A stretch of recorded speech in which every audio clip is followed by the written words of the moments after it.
So this is an exercise to strengthen the hip flexors, which come off this level of the spine, the front of the spine, and go down at an angle and attach deep on the femur about here and here. There's 5 hip flexors. So this is training all of them, but usually hip flexors get a bad rap for being too short. Often they're too short because they're too weak.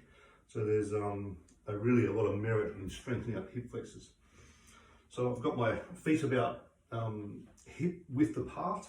I'm leaning onto a wall, like I'm doing a plank on the wall. And the key thing here is that my body stays straight. So I'm not doing this, I'm not out like this, and I'm in that straight position for head, pelvis, feet. And I've got my pelvis tucked under just a little bit. And I keep that tucked the whole time, so it's a neutral spine was what I'm after. Keeping this leg straight, I'll lift up my other one. I lift up and I feel the contraction go through this buttock and hamstring, but mainly I feel it going into this hip flexor here. Bring that up, down, change. So I'm doing this smoothly, slowly.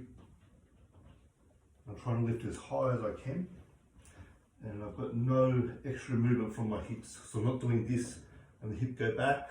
I'm not coming forward with the hip like this. I'm not letting the back round as I lift up. So I'm keeping the back totally still, and it's coming from the leg only. And I'm doing this until I'm fatigued. About 10 to 20 reps is a really good rep range to do. 3 sets of 10 to 20 reps, and this can be done every day. And you'll find the tightness or the ability to need to stretch your hip flexors regularly, that disappears almost completely.